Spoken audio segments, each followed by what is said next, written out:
ఈ 4 దాంట్లో రైట్ ఏది బహుపది కాదు అని అన్నాడు. బహుపది అని అంటే ఒక ఎక్స్ మీదనైనా ఉండొచ్చు సమీకరణం, ఎక్స్ కామా వై మీదనైనా ఉండొచ్చు. ఇక్కడ ఒక కాన్సెప్ట్ చూడండి సార్, ఇక్కడ ఒక కాన్సెప్ట్ చూడండి. X square plus X cube plus 5 examples. దీని యొక్క డిగ్రీ కనుక్కోవాలి, దీని యొక్క డిగ్రీ కనుక్కోవాలి. X square Y plus X power 4 plus Y square, దీని యొక్క డిగ్రీ కనుక్కోవాలి. X power 7 plus X square Y cube plus X Y power 4, దీని యొక్క డిగ్రీ కనుక్కోవాలి. 3 క్వశ్చన్లు. ఓన్లీ ఎక్స్ మీదనైనా ఉండొచ్చు, ఎక్స్ మీదనైనా ఉండొచ్చు, ఎక్స్ వై జెడ్ అట్లా ఏదైనా కావచ్చు. నా ఇక్కడ చూడండి సార్, డిగ్రీ కనుక్కోవడం ఎలాగా, ఇది చూడండి. స్క్వేర్ క్యూబ్ 5 ఇంటూ దీన్ని ఎక్స్ పవర్ 0గా రాసుకోవచ్చు. ఇదేమో 2, ఇదేమో 3, ఇదేమో 0, 3 రైట్ టర్మ్స్ ఉన్నాయి. 2 3 0. మ్యాక్సిమం వాల్యూ ఏంటి సార్? 3. మ్యాక్సిమం వాల్యూ ఏంటి? 3. మ్యాక్సిమం వాల్యూ ఏంటి? 3. ఇక్కడ 2 గనక చరరాశులు ఉంటే ఆ 2 పవర్లను కూడండి. 2 + 1 ఎంత? 3. ఇదేమో దీని టర్మ్ డిగ్రీ 3, ఇదేమో 4, ఇదేమో 2, 3 4 2. మ్యాక్సిమం వాల్యూ ఎంత? 4. మ్యాక్సిమం వాల్యూ ఎంత? 4. Are you all with me? ఇక్కడ ఎక్స్ పవర్ 7, ఇదేమో 7, ఇదేమో 2 + 3.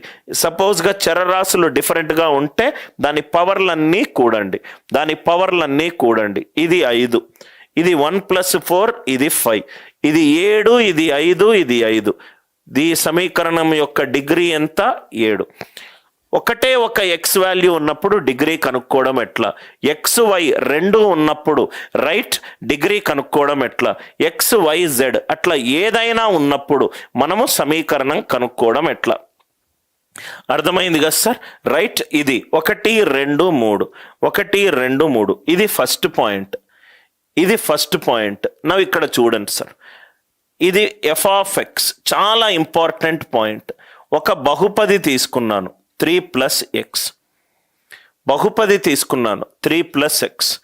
ఇంకో బహుపది తీసుకున్నాను 5 - x, 5 - x.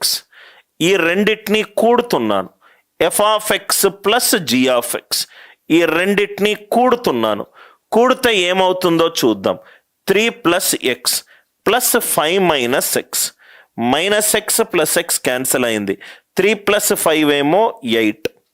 చాలా ఇంపార్టెంట్ పాయింట్ సార్. నేను ఒక మాక్ పేపర్లో పెట్టిన క్వశ్చన్. ఒక బహుపదికి డిగ్రీ 1 ఉంది, ఇంకో బహుపదికి కూడా రైట్ ఒక డిగ్రీ ఉంది. 2 బహుపదులను కూడినప్పుడు దాని డిగ్రీ తగ్గొచ్చా అనేది క్వశ్చన్. మళ్ళీ నేను డిస్కస్ చేస్తున్నాను. ఒక బహుపదికి 1 డిగ్రీ ఉంది, ఇంకో బహుపదికి 1 డిగ్రీ ఉంది. 2 బహుపదులను కూడినప్పుడు, 2 బహుపదులను కూడినప్పుడు వచ్చే ఆన్సర్ లో డిగ్రీ తగ్గొచ్చా రైట్, ఆర్ డిగ్రీ పెరగొచ్చా? డిగ్రీ తగ్గొచ్చా, డిగ్రీ పెరగొచ్చా? రైట్, డిగ్రీ తగ్గే ఛాన్స్ ఉంది. ఇది ఎగ్జాంపుల్. 2 బహుపదులను కూడినప్పుడు ఆ 2 బహుపదిలో ఉన్న డిగ్రీలు కూడినప్పుడు వచ్చే ఫైనల్ ఆన్సర్ డిగ్రీ తగ్గొచ్చు. ఇక్కడ డిగ్రీ ఎంత ఉంది? 1 1. కానీ ఇక్కడ ఫైనల్ ఆన్సర్ డిగ్రీ ఎంత ఉన్నది? 0 ఉంది. అందరికీ ఈ లాజిక్ అర్థమైందా?